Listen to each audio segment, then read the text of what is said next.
Hi friends, welcome back to my YouTube channel Shubha Manu vlogs.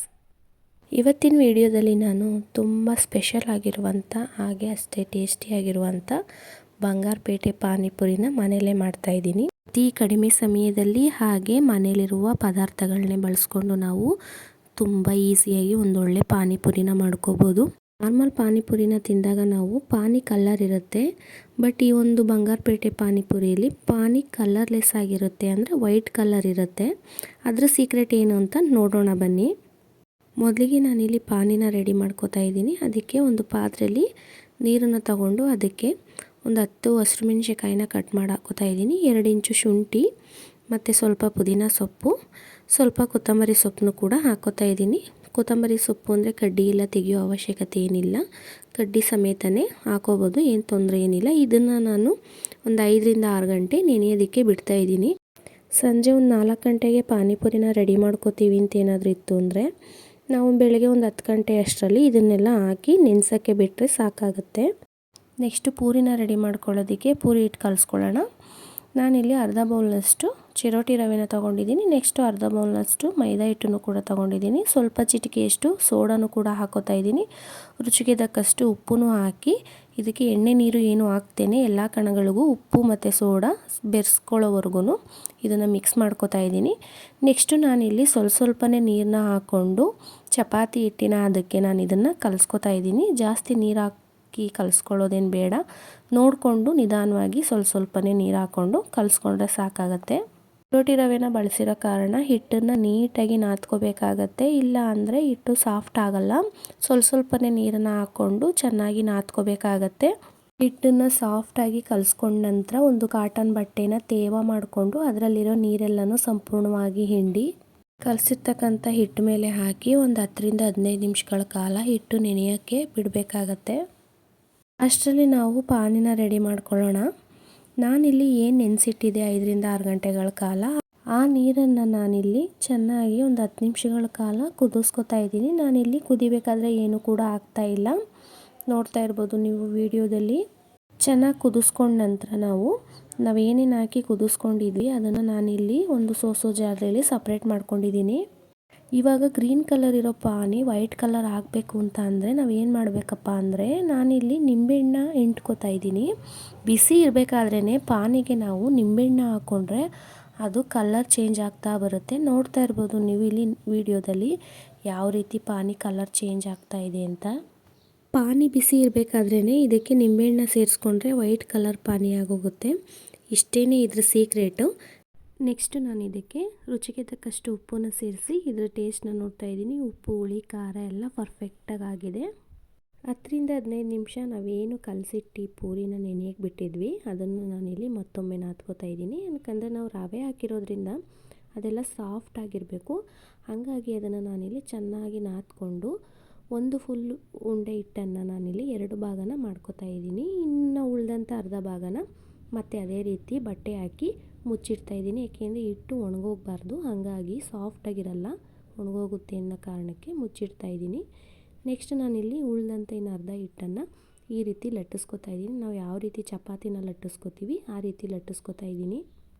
Extra ಗೋಧಿ ಹಿಟ್ಟು ಅಥವಾ ಎಣ್ಣೆನ ಹಾಕಿ ನಾನಿಲ್ಲಿ ಪೂರಿ ಹಿಟ್ಟನ್ನು ಲಟ್ಟಿಸ್ಕೊತಾ ಇಲ್ಲ, ಹಾಗೆಯೇ ಲಟ್ಟಿಸ್ಕೊತಾ ಇದ್ದೀನಿ.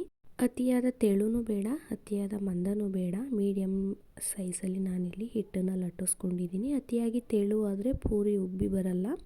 ಹಾಗಾಗಿ ನಾವಿಲ್ಲಿ ಯಾವುದಾದ್ರೂ ಒಂದು ಲೋಟ ಅಥವಾ ಯಾವುದಾದ್ರೂ ಬಾಕ್ಸಿನ ಮುಚ್ಚಳ ಆಗಿರ್ಬೋದು, ಪುಟಾಣಿ ಮುಚ್ಚಳ ಆಗಿರ್ಬೋದು, ಅದನ್ನು ಬಳಸ್ಕೊಂಡು ಈ ರೀತಿ ಸಣ್ಣ ಸಣ್ಣ ಪೂರಿಗಳನ್ನ ನಾನು ಮಾಡ್ಕೋತಾ ಇದ್ದೀನಿ.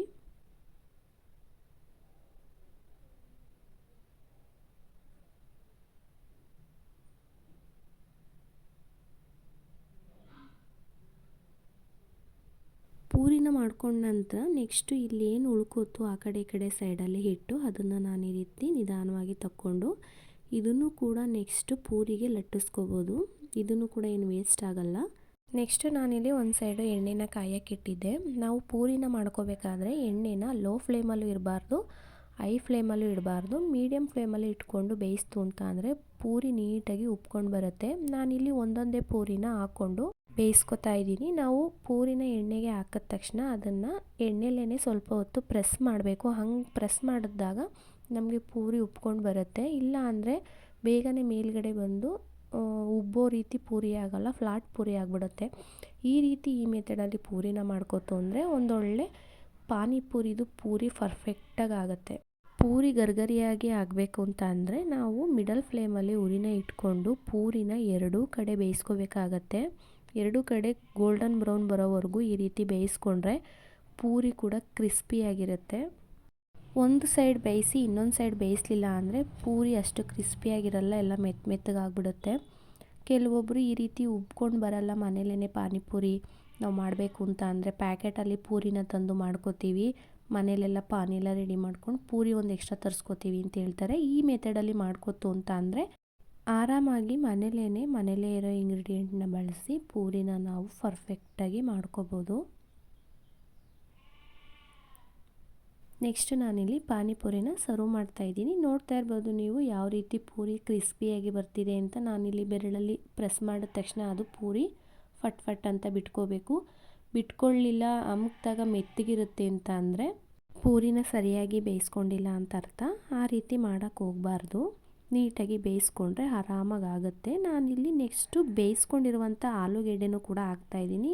ಏನು ಉಪ್ಪು ಖಾರ ಹಾಕ್ತೇನೆ, ಸಪ್ಪೆ ಆಲೂಗೆಡ್ಡೆನ ಬೇಯಿಸ್ಕೊಂಡಿದ್ದೀನಿ, ಅದನ್ನು ಕೂಡ ಎಲ್ಲ ಪೂರಿಗಳಿಗೂ ಹಾಕೋತಾ ಇದ್ದೀನಿ. ನೆಕ್ಸ್ಟು ಸಪ್ಪೆ ಬಟಾಣಿನೂ ಕೂಡ ನೆನೆಸಿ ಬೇಯಿಸ್ಕೊಂಡಿದ್ದೆ, ಅದನ್ನು ಕೂಡ ಹಾಕೋತಾ ಇದ್ದೀನಿ. ಯಾವುದೇ ಉಪ್ಪು ಖಾರ ಏನು ಎರಡಕ್ಕೂ ಮಿಕ್ಸ್ ಮಾಡಿಲ್ಲ, ಅದನ್ನು ಕೂಡ ಎಲ್ಲ ಪೂರಿಗೂ ಸೇರಿಸ್ಕೊತಾ ಇದ್ದೀನಿ. ಇನ್ನು ಸಣ್ಣದಾಗಿ ಹೆಚ್ಚಿಟ್ಕೊಂಡಿದ್ದಂಥ ಈರುಳ್ಳಿನೂ ಕೂಡ ಎಲ್ಲ ಪೂರಿಗೂ ಹಾಕೋತಾ ಇದ್ದೀನಿ. ಹಾಗೆಯೇ ಸಣ್ಣದಾಗಿ ಹಚ್ಚಿಟ್ಕೊಂಡಿದ್ದಂಥ ಟೊಮೊಟೊನೂ ಕೂಡ ಒಂದೊಂದೇ ಪೂರಿಗೆ ನಾನಿಲ್ಲಿ ಹಾಕೋತಾ ಇದ್ದೀನಿ. ಎಲ್ಲ ಮನೇಲೇ ಇರ್ತಕ್ಕಂಥ ಐಟಮ್ಗಳಾಗಿರೋದ್ರಿಂದ ಆರಾಮಾಗಿ ಪೂರಿನ ಮಾಡ್ಕೋಬೋದು. ಅದೇ ರೀತಿ ಎಲ್ಲ ಪೂರಿಗೂ ಖಾರ ಸೇವನ್ನ ಹಾಕೋತಾ ಇದ್ದೀನಿ. ನಾನು ಹಿಂದಿನ ವೀಡಿಯೋದಲ್ಲಿ ಖಾರ ಸೇವನು ಕೂಡ ಮಾಡಿ ಹಾಕಿದ್ದೀನಿ, ನೀವು ನೋಡ್ಬೋದು ವೀಡಿಯೋನ ಯಾವ ರೀತಿ ಮಾಡ್ಕೊಳ್ಳೋದು ಅಂತ. ನೆಕ್ಸ್ಟ್ ಸಣ್ಣದಾಗಿ ಹಚ್ಕೊಂಡಿದ್ದಂಥ ಕೊತ್ತಂಬರಿ ಸೊಪ್ಪನ್ನು ಕೂಡ ಎಲ್ಲದಕ್ಕೂ ಹಾಕ್ತಾಯಿದ್ದೀನಿ. ನೋಡ್ತಾ ಇರ್ಬೋದು ಪೂರಿ ಯಾವ ರೀತಿ ಕಾಣಿಸ್ತಾ ಇದೆ ಅಂತ. ಸೇಮ್ ಅಂಗಡಿಗಳಲ್ಲಿ ನಾವೇನು ಹೋಗಿ ತಿಂತೀವಿ ಅದೇ ರೀತಿ ಅವ್ರು ಯಾವ ರೀತಿ ನಮಗೆ ಸರ್ವ್ ಮಾಡ್ತಾರೆ ಅದೇ ರೀತಿಯಾಗಿ ಕಾಣಿಸ್ತಾ ಇದೆ ನಮಗೆ. ನೆಕ್ಸ್ಟ್ ನಾನಿಲ್ಲಿ ವೈಟ್ ಪಾನಿ ಅದನ್ನು ಕೂಡ ಇಟ್ಕೋತಾ ಇದ್ದೀನಿ. ನೋಡಿದ್ರಲ್ವ ಯಾವ ರೀತಿ ಮನೆಯಲ್ಲೇ ಬಂಗಾರಪೇಟೆ ಪಾನಿಪುರಿನ ನಾವು ಮಾಡ್ಕೋಬೋದು ಅಂತ. ನಮ್ಗೆ ಅನಿಸಿರುತ್ತೆ ಈ ರೀತಿ ವೈಟ್ ಪಾನಿ ಹೆಂಗೆ ಮಾಡೋದು ಅಂತ. ನೋಡಿದ್ರಲ್ವ ಯಾವ ರೀತಿ ವೈಟ್ ಪಾನಿನ ಮಾಡ್ಕೋಬೋದು, ಅದ್ರ ಸೀಕ್ರೆಟ್ ಅಂತ. ನೀವು ಕೂಡ ಒಂದು ಸಲ ಮನೆಯಲ್ಲೇ ಬಂಗಾರಪೇಟೆ ಪಾನಿಪುರಿನ ಟ್ರೈ ಮಾಡಿ ನೋಡಿ, ಟೇಸ್ಟ್ ಅಂತೂ ಅಲ್ಟಿಮೇಟ್ ಆಗಿತ್ತು. ವಿಡಿಯೋ ಇಷ್ಟ ಆಯಿತು ಅಂದರೆ ಪ್ಲೀಸ್ ಒಂದು ಲೈಕ್ ಕೊಡೋದು ಮಾತ್ರ ಮರಿಬೇಡಿ. Thank you.